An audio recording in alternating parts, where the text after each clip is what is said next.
Muy buenas noches, Dios les bendiga. Le habla la pastora Marta de la Iglesia Cristiana Nuevo Renacer en Bosa. Quiero compartir una pequeña porción de la palabra, una perícopa de Ruth en el capítulo 1, versículos de 1 al 6. Dice la palabra de Dios. Aconteció en los días que gobernaban los jueces que hubo hambre en la tierra, y un varón de Belén de Judá fue a morar en los campos de Moab.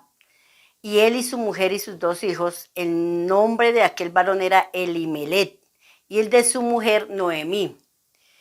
Y los nombres de sus hijos eran Malón y Kelión, efrateos de Belén de Judá. Llegaron pues a los campos de Moab y se quedaron allí. Y murió Elimelet, marido de Noemí, y quedó ella con sus dos hijos, los cuales tomaron para sí mujeres moabitas. El nombre de una era Orfa y el nombre de la otra era Ruth. Y habitaron allí unos 10 años.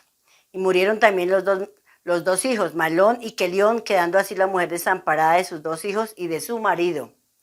Entonces se levantó con sus nueras y regresó de los campos de Moab, porque oyó en el campo de Moab que Jehová había visitado a su pueblo para darles pan. Y es una porción pequeña de la palabra, pero esta porción de la palabra es muy diciente y lo vamos a terminar con el versículo 16 y 17. El libro de Ruth narra una historia de una familia judía que abandonaba Belén y que iba, Belén tierra de pan, ¿no? Que iba a Moab a vivir allá, a tener un futuro incierto, no sabían cómo les iba a ir, pero salieron de Belén para allá. Vivió durante la época donde reinaban los jueces, y la palabra de Dios le dice en el capítulo 1, allá reinaban los jueces. Pero, ¿qué pasa con esta familia? Llega a Moab y estando allá, sus hijos se enamoran de dos moabitas. Uno de ellos se enamoró de Ruth y el otro de Orfa. Estando ya allá, muere el esposo de Noemí, Elimelé, pero más adelante mueren los dos hijos de Noemí, quedando sus dos nueras y ellas solas.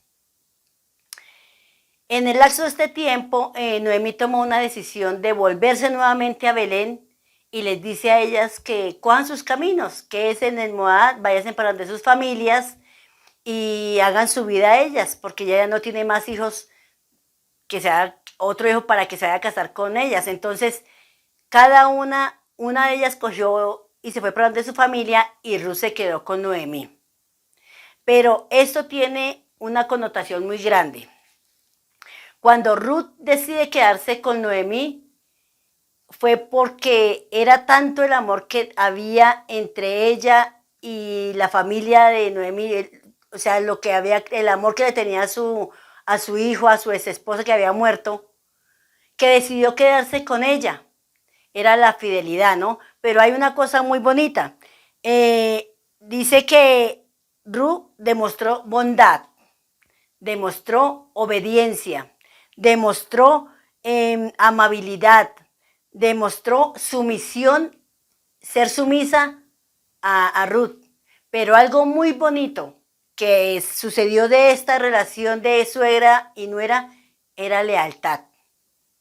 En el versículo 16 y versículo 17, después de haber hablado Noemí con ellas, que cogieran sus rumbos cada una, le dice Ruth a Noemí: no me ruegues que te deje y me aparte de ti, porque donde quieras que tú fuere, iré yo, y donde quiera que vivieres, viviré. Tu pueblo será mi pueblo y tu Dios mi Dios. Donde tú murieres, moriré yo, y allí seré sepultada. Así me haga Jehová, y aún añada que solo la muerte hará separación entre las dos. Qué bonito, ¿no? Había una lealtad fuerte entre Ruth y Noemí. Pero ¿cuál era el propósito que Dios tenía para estas dos mujeres? Primero, que Noemí era fiel. Y segundo, que bendecirá a Noemí. ¿Por qué? Cuando ellas se van nuevamente y llegan a Belén, estaban en la plena siega de la cebada. Ahí va Ruth a trabajar. Y estando ahí, era un pariente de Elimelech, era un pariente cercano de Elimelech, o sea, Boz. Con el transcurrir del tiempo, Ruth pues sostiene a la suegra con su trabajo. Era bendición para ella y bendición para su suegra, no la dejaba. Pero ¿cuál sería la sorpresa tan grande que Dios le planeó a esta mujer? Que si lo vemos en el capítulo, más adelante en el capítulo 4, nos relata la historia que Boz se casa con Ruth. O sea que Dios tenía planeado todo. Pero lo más bonito de todo, de toda la historia de Ruth, es ver la fidelidad que tenía Ruth con su suegra.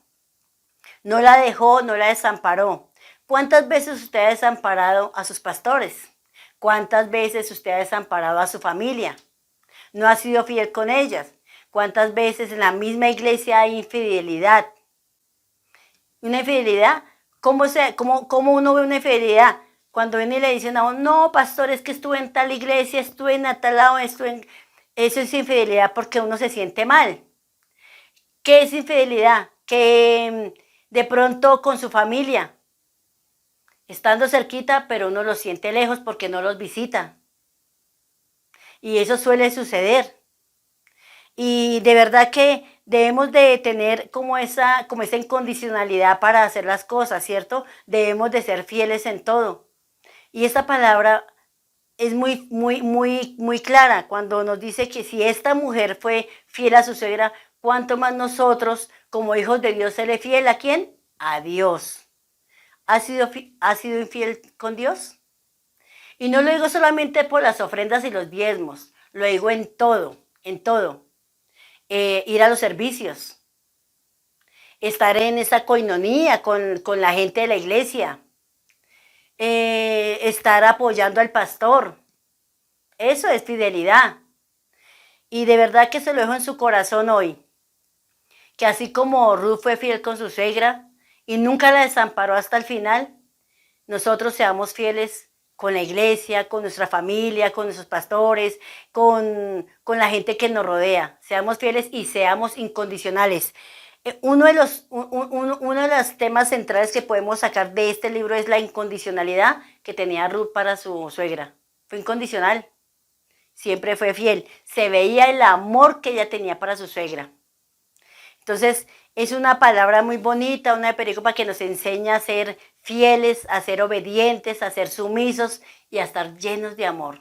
Qué bonito cuando ahí está esa unidad, ¿cierto? Yo siempre le digo a las mujeres, aquí en la iglesia, siempre le digo a la iglesia, me gusta cuando hay unidad y cuando nos sentimos respaldados por la iglesia. Nosotros necesitamos el respaldo de ustedes. Muchas veces nos sentimos que ya no podemos más, pero yo sé que ustedes son fieles, fieles a la iglesia, fieles al Señor. Y de verdad que espero que esta pericopa, esta palabra haya llegado a su corazón como me llegó a mí.